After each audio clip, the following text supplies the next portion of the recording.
Welcome to this tutorial.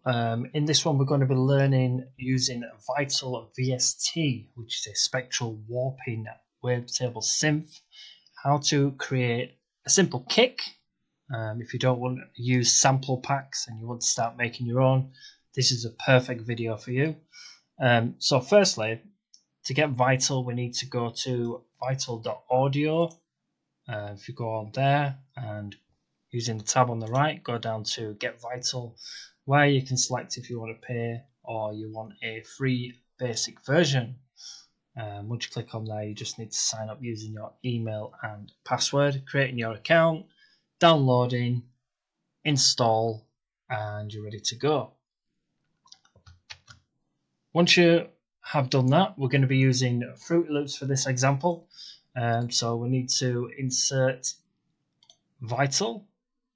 This can be used with any other DAW as well if you're using Cubase or Ableton or any other one.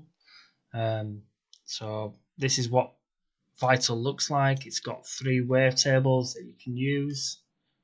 You can set which you want to use, such as a sine wave or a square wave or a sawtooth wave, whichever tickles your fancy basically. But for this example, using the kick, we're going to be setting this one up using a sine wave. And so let's begin. So we're using the sine wave. We want to first pitch this down by 12 or 1 octave. Every 12 is 1 octave. So if we go down 12 semitones, that's 1 octave down. If we went upwards 12, that's 1 octave up. Okay, and then what we want to use is LFO1. We want to drag this across. We're going to be making 3 pointers on this, but you can change and sort of experiment to how you want to do it. So I'm going to create it like so. So we've got the basic sound that sounds like this. We want to get the LFO1 and drag it over to level. I usually set it around 80%. So you've got the basics there now. Then we're going to be using LFO2, and using LFO2 what we need to do is create the transient for the kick. So it will look something like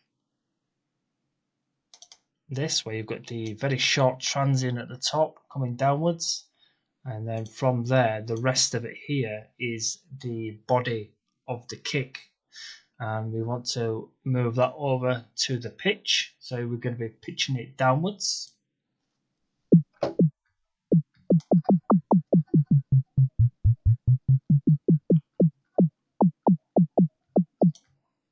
And then on the right here you can adjust the transient to how you want it to sound. So if you want no transient, down here if you want quite a big transient, would be like so. It still sounds very basic within its form. Usually a little bit of white noise over the top usually makes it sound much better. And again, we can automate this level if we want to do that by selecting the LFO2, and we're going to drag it onto level. So it'll look like this.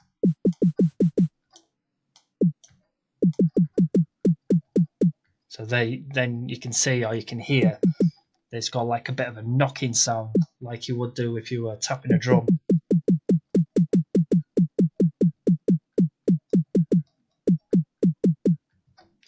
And then what we can do from there is we can move this to the effects, which will be up here.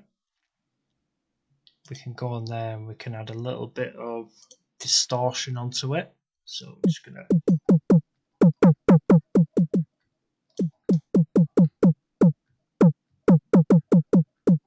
So there sounds about right. But again, you can use this and you can drag, if you wanted, you could drag the LFO2 over to adjust how you want it.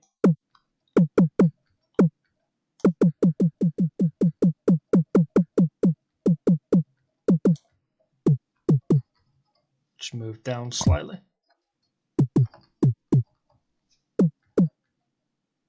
So that's quite high as a kick, so we might want to just make a few small changes to the pitch.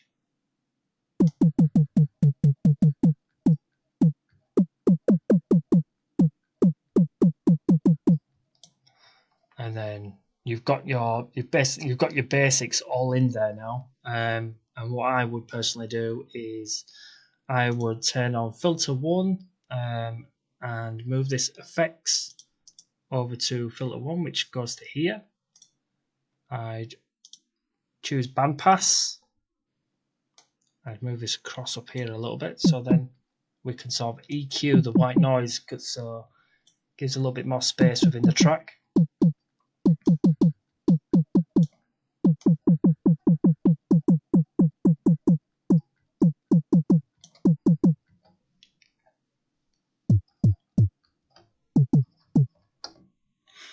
And there you have it. More or less is your own kick. The only one part that I haven't changed here is the phase on the right. Turn this down to 0, or else you'll find your kick starts at different points when you're playing. And the phase is normally used, if you want to start at the beginning, you'd set it to 0, or 180 if you wanted to start it in the middle. And that's the basics on how to create your own kick. If you like this video, don't forget to like and share.